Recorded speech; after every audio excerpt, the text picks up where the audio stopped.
The Hobbit, The Desolation of Smaug.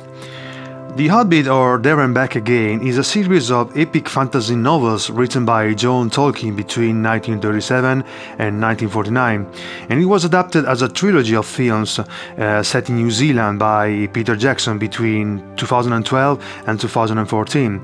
The author wrote the manuscript and submitted it to his colleagues at Oxford University, but they didn't think much of it and underestimated it because they thought that the story was just for children.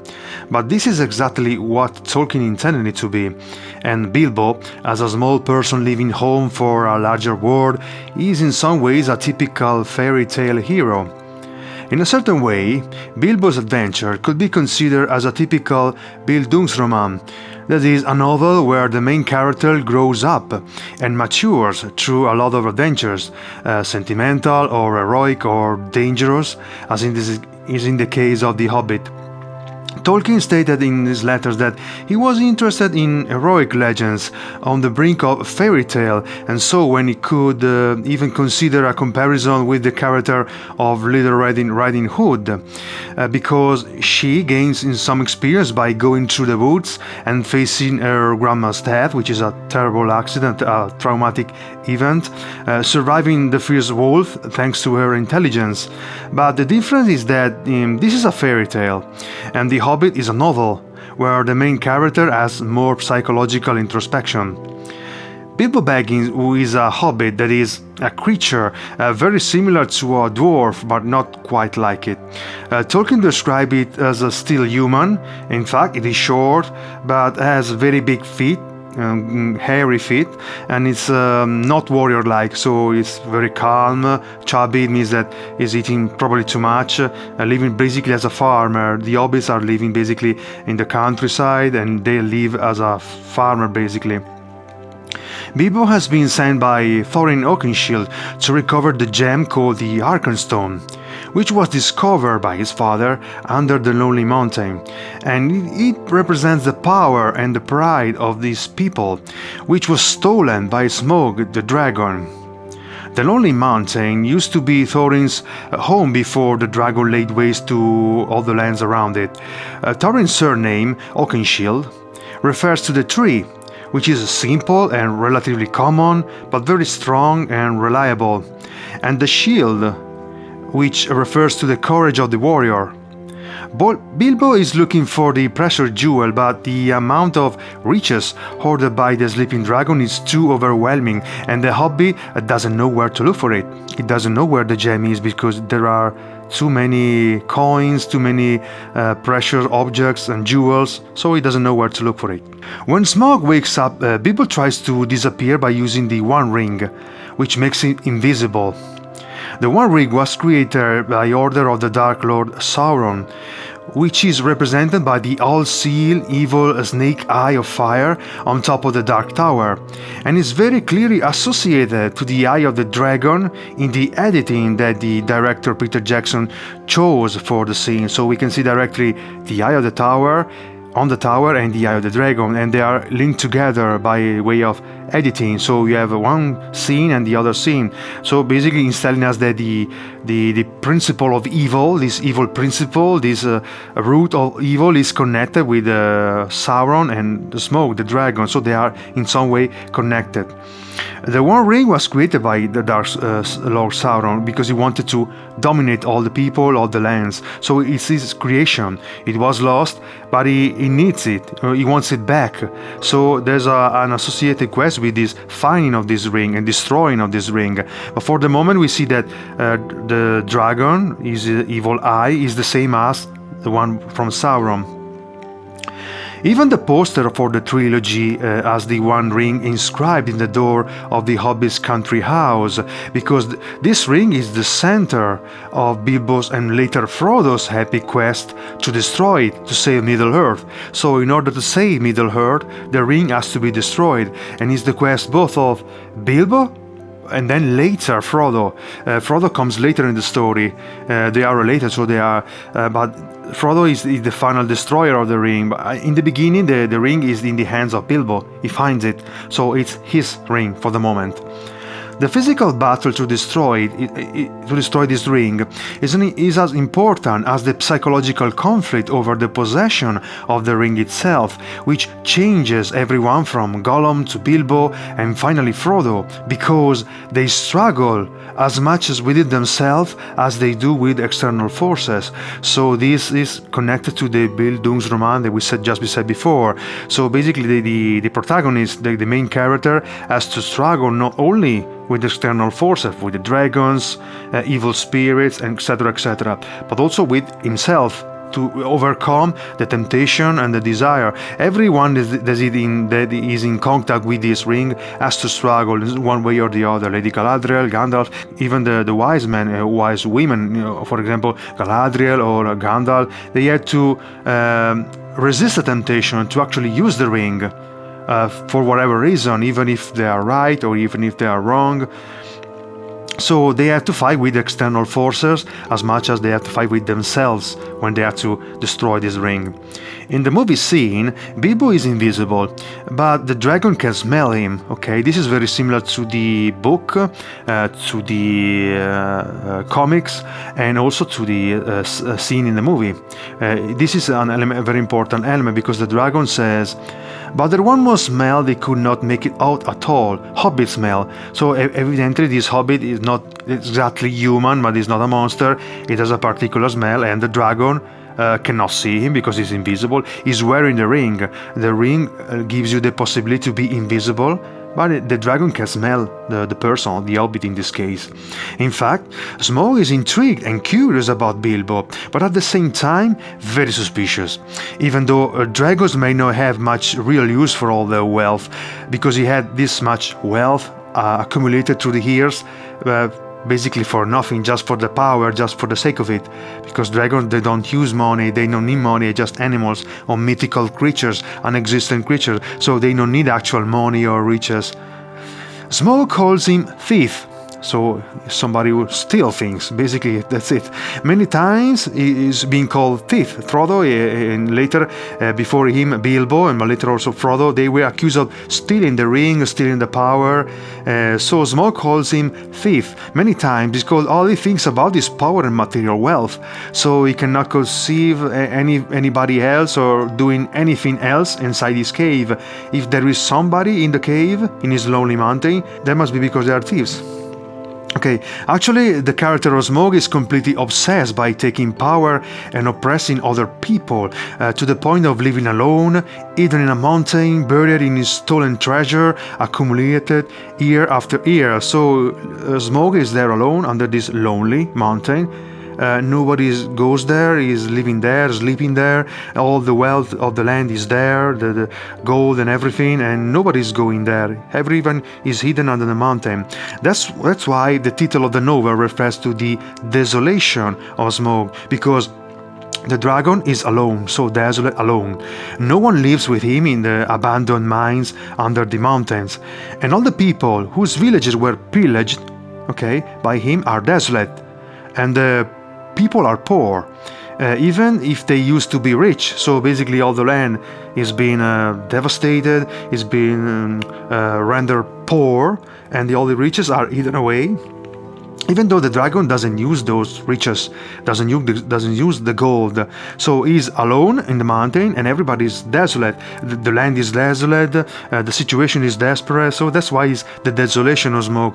It's not only the dragons desolation, is also of the people surrounding, living in the area, living in the land. The people are poor because all their riches was stolen basically by the dragon. People call the dragon the king under the mountain, as they are afraid of him. No one had dared to give him battle for many an age, so nobody had the courage to confront the dragon. He's some kind of dictator. Nobody had ever the courage to fight him. Smaug could be considered the quintessential dragon of fantasy literature, an ancient, powerful creature. Smaug could be considered extremely evil, the classical dragon of the fairy tales. Intelligent, ruthless, so no mercy for nobody. He's capturing everything, killing everyone, destroying every city, because he wants absolute power. While it is unclear whether Smaug is the last dragon in Middle-earth, His presence and subsequent death during the Hobbit indicates the passing of an age. The fact that the dragon is killed means that something is going to change, because somebody finally find a way and the courage to kill the dragon. So this is a passing of an age. Something's gonna change. Even if the dragon is the most terrible monster that people has to face, the real focus of the book is the discord and the conflicts between all the creatures of Middle-earth. So why we have giant spiders, we have monsters, hunters, and we have the dragon, of course, which is the worst monster you can encounter in this land. The focus of the novel is still between the discord, the lack of peace, the war between all the people of Middle-earth, between the elves, the orcs, Sauron, everyone is fighting. So this is the real focus. Besides that, there is the battle with the dragon, but it's not the only thing in the novel. It's not the only center of the novel. The maker of Middle-earth. This refers to Tolkien himself.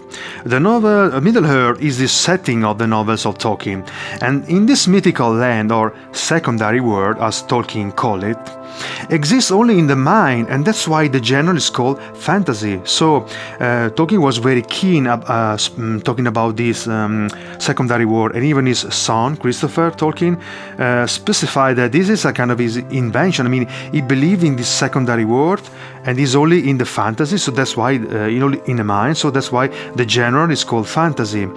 If and when this world is fully realized, it allows both the children and adults to willingly suspend their disbelief, and in this world proves to be extraordinary, with a long imagined past derived from Northern Europe's mythology. So basically this world is inspired by the Germanic tradition, by the Finnish tradition, even by the Vikings tradition, and this was something that Tolkien said in his letter and his lecture when he was in university, that there is no real English mythology, no English fairy tale which is mainly originated in England, in the British territory. We have a lot of Celtic sagas, Germanic sagas, but they are inspired. They give inspiration, but they are not originally from the United Kingdom. So basically, they are not quintessentially English. And this was something very sad for Tolkien. He was interested in mythology. He was a professor of Anglo-Saxon. So this was his job basically. So if this world is realized, it allows both children and adults to suspend their disbelief. That means that they can believe, even though they know that dragons are not real. But if it's told in a certain way, they just can suspend their disbelief, and they will believe this story. He developed it into a incredible vastness and coherence, and it is inhabited by various races, the humans, alongside with the hobbits, as we said before, the elves, who are immortal, the dwarves, the trolls, the goblins, the Uruk-hais, which are orcs. When Tolkien was writing about the mighty and fearful Battle of the Five Armies, he was thinking about his own experience in World War I, where he served and where Europe lost his innocence. So the aspect of being a soldier, an officer in World War I, was very important for him, because he saw all the sufferings, all the trauma that war created, and he saw the changing of Europe. Basically, when Europe lost his innocence, this was the war where new weapons were implemented, new weapons were deployed and used. So this was very traumatic for everyone. He drew from his first-hand experience with the traumatic events that changed Europe forever. The secondary world, this mythical secondary world that he created, exists because he was able to imagine and to make real things which nobody had ever thought about before. Even the word Hobbit, which sounds like a proper English word, but is not. He made it up. He invented this word. He was just grading some paper, graduation paper for his students, and on the back of the paper he just wrote Hobbit.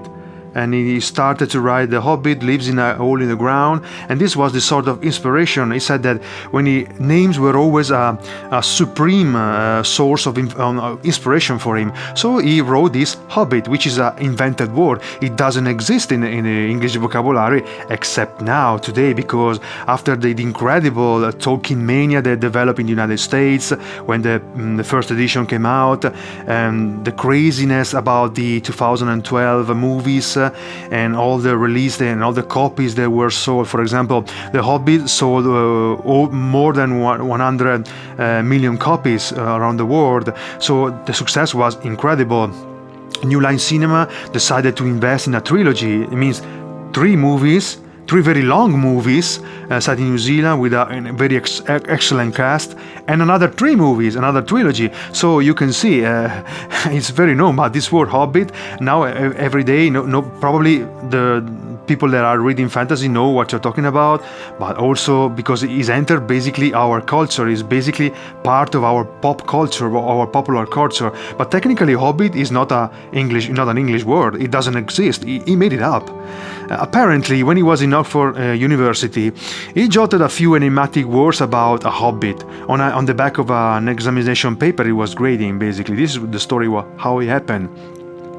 Tolkien was opposed to and deeply disliked the modern world, and one of the underlying themes of The Lord of the Rings is the machine, which suggests a refusal of trains, airplanes, internal combustion engines, everything basically, and atomic energy, everything that made noise and moved basically, as a sort of perversion of human nature. For him, modernity and all the social and historical changes that led to World War I and World War II are the wrong answer.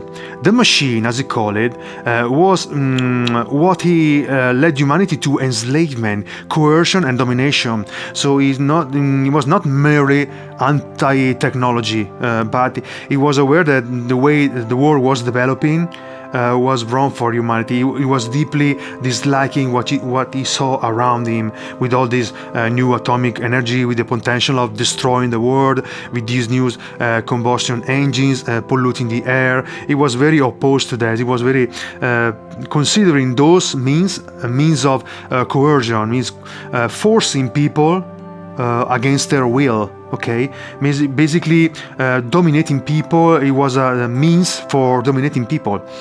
He was clearly referring to the invasion of Poland by the Nazi regime, and even when started the war and continued with the tyranny and the horror of concentration camps in Europe and gulags in Russia. So he was clearly referring to Hitler, the rise of fascism, the rise of Nazism, and the dictatorship of communism. So he was referring to this very dire, extremely terrible situation, which involved people being killed, involved genocide. So we talk about concentration camps in Nazi Germany and all over Europe, basically the East Europe, and also the gulags in Siberia, etc., etc. But he also saw the characteristic activity of the modern world as a coercion, the tyrannous reformation of the Earth, our planet. So basically, he saw human beings as, in some way, exploiting the planet, exploiting the natural resources of the planet, not caring about the consequences.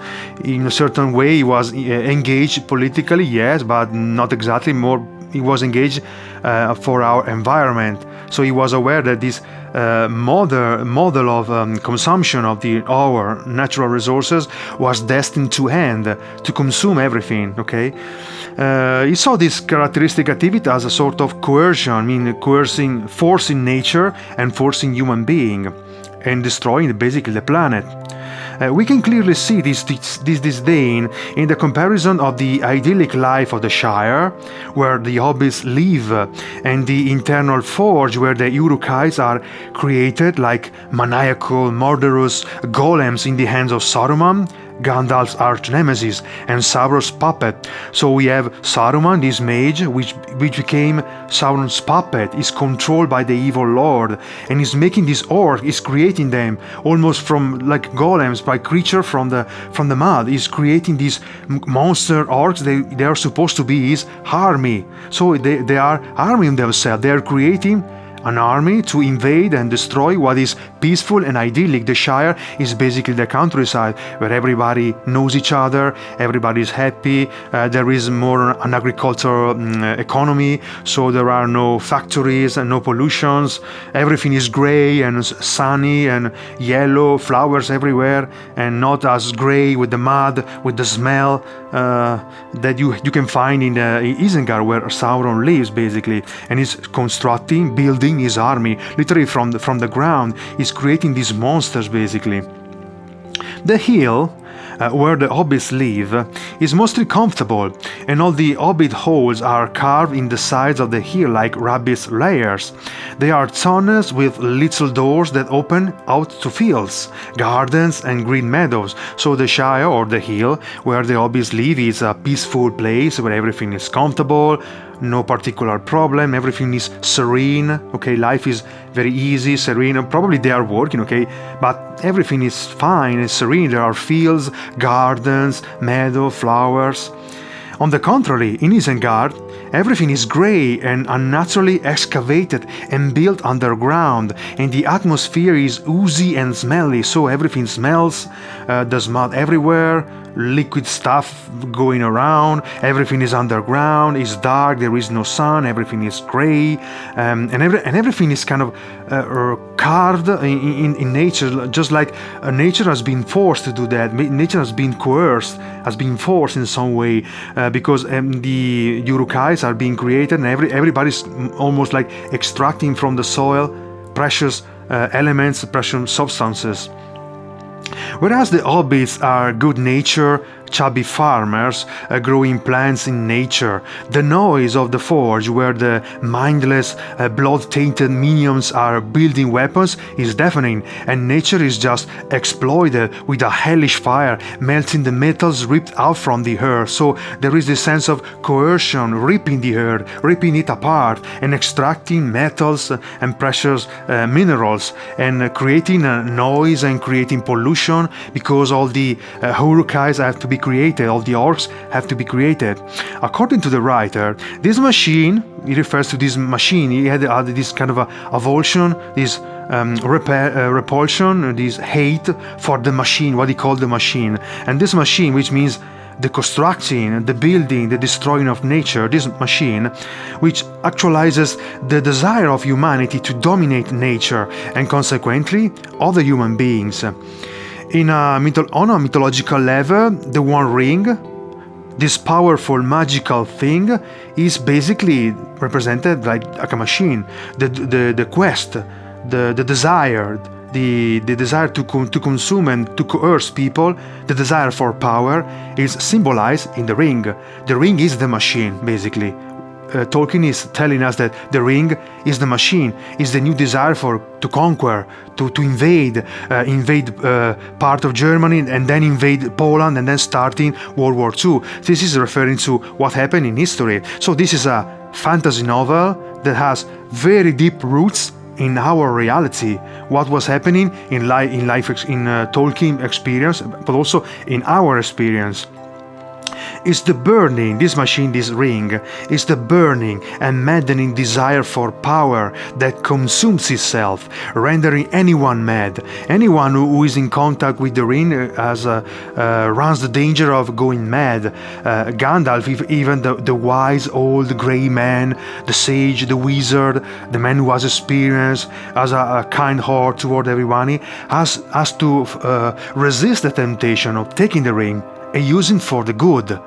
Gandalf wouldn't use to conquer people, wouldn't use for evil, but still, this power gives enormous responsibility to the person who has it, because he can have anything.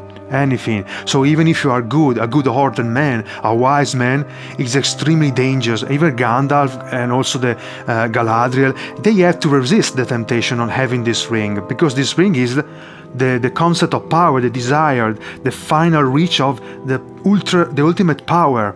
So they have to resist the temptation.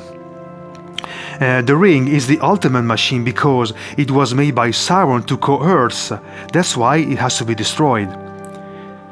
He walks unseen. This little chapter is about basically our little friend Bilbo. Okay. In Peter Jackson movie, we see Bilbo talking to Smaug the Tremendous. I strongly encourage you to actually read very carefully the part about the comic, because it's very ironic. It's very fun, and the way Bilbo talks to the dragon, because he calls you the Tremendous. Okay, he's clearly flattering the dragon. Okay, because he is afraid, but he also it's in his nature, and the dragon is very aware that he's being fooled. Is very aware that this is not exactly an honest compliment. Bilbo is just being flattering. He's just flattering the dragon, and he calls him the Tremendous, as he himself calls him, trying to take time and distract him from the fact that a hobbit has somehow entered the Forbidden Mountain, probably trying to steal his treasure. The scene is very interesting, acted in a deeply humorous way because of the contrast between the softly spoken Bilbo, which talks in a very low voice, very softly spoken, and the dragon, which has a growling voice, has a very deep and dark voice, very loud voice, menacing. With a menacing tone, immeasurably. The dragon is called a growling voice, menacing, immeasurable bat. Like a bat, a gigantic, immeasurable, menacing, because it's menacing and evil. Immediately, the dragon accuses the poor hobbit of being a thief. So, well, thief, I smell you and I feel your hair. But differently from the moving picture, in the book we can appreciate all the subtle irony in the narrator's voice, which tells us. So this is a very different part from the moving picture. There is no narration, of course. There is no narrator.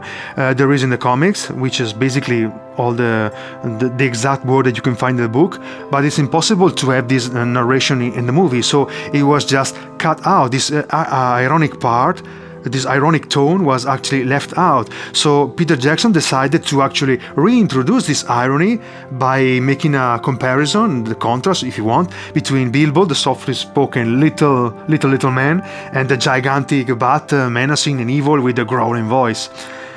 This, of course, is the way to talk to dragons if you don't want to reveal your proper name, which is wise, and don't want to infuriate them by a flat refusal, which is also very wise. No dragon can resist the fascination of reading talk and of wasting time trying to understand it. There was a lot here which Smaug did not understand at all, though I expect you do, since you know all about Bilbo's adventures to which he was referring. But he thought he understood enough, and he chuckled in his wicked inside. So we can see here that the dragon is not understanding exactly what Bilbo is talking about, because he's describing all the past adventures. The reader knows that because we have just read those adventures. We know where Bilbo was when he fought with the Gollum, when he fought with the spider, etc. The dragon, Smaug, doesn't understand that, but is pleased, is flattered, and he falls into the temptation to resolving the riddles. He likes riddles, he likes rhymes and being spoken like that. In fact, Bilbo is actually fooling around, he's circling around the truth. He's not telling the dragon the truth, he's just circling around it. He's just fooling around, basically. This scene sets the tone as a perfect example of what John Ronald Tolkien is capable of conveying. This is basically Tolkien. This is one of the central point of his novel, if you want, which is absent in part from the movie. You still have the ironic element, but here it's told in a very different way. Of course, you cannot have a narration in a movie. It's kind of awkward. It's not good for a commercial movie, because we have to remember these new line cinema were commercial movies, so there was no space for this part, but still we have it. So this scene sets the tone. The narrator talks directly to the reader, almost breaking the rhythm and the illusion of fiction, digressing from the main ludicrous theme, how to talk to dragons. This is a very ridiculous theme, how to talk to dragons. Using parentheses and directly addressing the reader that knows what Bilbo and the narrator are talking about. I expect you do. He's directly talking to the reader in this case. The narrator is addressing the reader. Apparently, the fire-breathing giant, paranoid lizard, seems to be the only one who is kept in the dark by the cunnings of a tiny barrel rider. Bilbo calls himself Barrel Rider because they escape in barrels. And in the river they escaped using barrels. So this gigantic paranoid lizard, because there's an element of paranoia in the life of the dragon, because he's very paranoid about everyone who's entering the mountain, because everybody is a thief, everybody is an enemy. There is no friendship in his life. That's why he's desolate. So basically he's kept in the dark because he doesn't really know what Bilbo is talking about. He's the only one in the dark. So just like in a fairy tale, we see the wily snake being outwitted by the little squeaky mouse. It's just one of those classical fairy tale where the little mouse is much more intelligent than the lion or the snake, which could be very fierce and kill the little mouse, but the mouse is smarter, okay? The irony is also felt in the seemingly reasonable proverb, "No dragon can resist the fascination of written talk." Quindi, as if this could be a universally accepted truth, presented to us readers casually, in a matter-of-fact generalization, as if this constitutes the fruit of years of research. So we have this proverb, this is given to us, which is kind of absurd because nobody actually has scientific facts about dragons, but this is presented as the truth, and we as reader, we can only accept it and just laugh about it because it's absurd. There are no scientific truth or treatise about dragons. They just don't exist. So the whole premise is irrational, is fantastic. Some critics have found that in Tolkien's works, by using the fantastic mode, there is a sort of escapism. But it's not simply the appeal of escapism that has led him to this metaphoric mode, but rather a reaction to the most traumatically significant events of the century, so that he had to find some way of communicating and commenting upon them. So this escapism is a reaction to all the traumatic events that constituted his life and Europe's life, basically. The two wars, concentration camps, the arrival of modernity, poverty. So this was his reaction, basically. The writer himself was aware of the negative connotation attached to the word escapism, because escapism means to escape, to run away. But he argued that one might be running away from something like a deserter, but one might also be running to something better. So you can either run away from something to escape, or you can escape towards something better. So escaping is considered like a way to survive. In the end, the reader could reach a sort of consolation when the happy ending arrives, and this is inherent to every fairy story. So every fairy story, every fairy tale has an happy ending, is considered necessary. This is the kind of consolation. Tolkien called this the eucatastrophe, that is, a sudden, unexpected, positive turn of the plot, as opposed to the catastrophe at the end of a tragedy. And this is not sentimental or unrealistic, but the highest function of the fairy tale or the fairy story. So the fairy story has this function of creating this sort of catharsis. He calls it eucatastrophe. It means that something that gets resolved for the happy ending at the end of this novel. On the contrary of the tragedy, when there is somebody your hero dies. That doesn't mean that there are no deaths, important deaths in the Tolkien's novels, but he talks about this concept of eucatastrophe. It means that it's this sort of consolation, this resolving of the plot, contrary to the catastrophe, which is the tragedy, typical of the tragedy.